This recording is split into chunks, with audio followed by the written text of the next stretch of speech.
Last night, the Detroit Red Wings defeated the Edmonton Oilers 3-2 and avoided being swept on their Canadian road trip. Instead, the Red Wings will head to the long 9-day break with a good win behind them. Being in last place, the Red Wings pick up 2 points and move away from last place, but still dwelling near the very bottom of the standings. The Red Wings sent Tyler Bertuzzi, Dylan Larkin, Gustav Nyquist, Dekeyser, and Nick Jensen out as starters. Coach Jeff Blashill also left Dennis Kulowski out of his second straight game as a healthy scratch for the Red Wings. The netminders were Jimmy Howard for the Red Wings and Mikko Koskinen for the Edmonton Oilers. The Red Wings started off the game very slowly, in fact, both teams did, and the game was very hard to watch, to be quite honest. The first period looked like two teams making lazy passes left and right with chip-in after chip-in. The Oilers managed 7 shots from bad angles while the Red Wings would forecheck and press the net, creating 11 shots through the first. More from Octopus Thrower. The only positive takeaways for each team from the first period would be that Jimmy Howard made some good saves on the bad angel shots and Mikko Koskinen made some decent saves on the Red Wings forwards, especially when they would drive to the net. The second period is where the game was broken open by the Red Wings, maybe not goal-wise right away, but the beginning of the period brought a completely different Detroit Red Wings team. The Red Wings began to play much better, passes were better and overall forecheck improved and defensive positioning was much more consistent. The Oilers, on the other hand, struggled in every aspect. They tried to run a dump and chase offense but provided next to nothing on a forecheck, and they looked lost in the defensive zone. Dylan Larkin kicked off the scoring for the Red Wings by scoring a beautiful give-and-go goal on a pass with Nyquist. Larkin's 21st goal of the year came when walked in after the give-and-go pass from Nyquist and buried a goal short side on goaltender Mikko Koskinen. Later in the second, Darren Helm carried the puck into the zone, pulled up above the circle, waited for Luke Glendening to beat his man to the net and then fed Glendening with a beautiful pass that he redirected into the back of the net to give the Red Wings a 2-0 lead.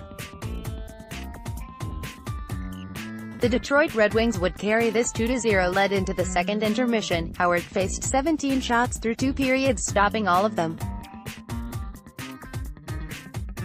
Howard really made some nice saves. The Oilers took some off-angled shots, but they had a few nice cross-crease passes that Howard played very well. The third period started with the same intensity as the second. The Red Wings were all over the Oilers, and it seemed like Connor McDavid was one of the very few Oilers who had any energy out there. The Oilers finally started to turn things around with just over 15 minutes left in the game when Darnell Nurse put a shot on net that was tipped by Alex Chiasson. The shot hit Howard in the shoulder and ended up on Leon Draisaitl's stick, who jammed it home to bring the game to 2-1. The Red Wings were not done yet though. They wanted to ensure their lead, and Luke Glendening made something out of nothing for his second of the night. Glendening drove the net, beating Alex Petrovic, and from a terrible angle, he found a sliver of open area to squeeze the puck between Koskinen and the post for his second of the night to increase the lead to 3-1. After taking an awkward hit, Tyler Bertuzzi grabbed his head and skated directly to the bench and went right into the tunnel, followed by the trainer. He would not return.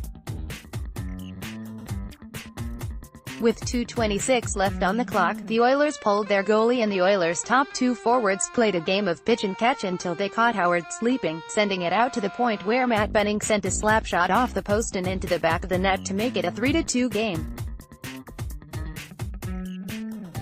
Howard actually fell going across the crease. It appeared to be the fault of Danny Dekeyser, who had his leg in Howard's way. He also appeared to be screened, and it left Benning with a wide-open net to blast a shot home. The Red Wings would hold on for the 3-2 win against the Oilers. The Oilers outshot the Detroit Red Wings 34-26.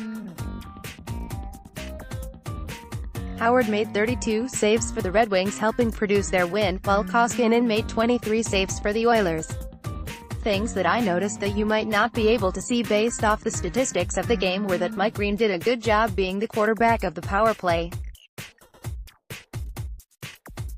They did not score on the power play, but Green was out there, and the power play produced some good shots. Andreas Athanasiou, who tallied 2 assists, did a great job especially when out there with Larkin, and it seems like we should see more of that, hopefully with Mantha. The Oilers looked bad, really bad, and the Red Wings took advantage of that and exploited the Oilers' struggles. All in all, the Detroit Red Wings picked up a much-needed win last night. They are now on a 9-day break coming off the win. Howard will head to San Jose for the All-Star game, and others will spend time with family or go on a vacation. Either way, the Red Wings players get some time off to reset and come back ready to go for the rest of the 2018-19 season. Next, 8 historical facts every Detroit Red Wings fan should know. Want your voice heard? Join the Octopus Thrower team. Write for us. At the conclusion of the game, the Edmonton Oilers parted ways with their general manager and president of hockey operations Peter Chiarelli.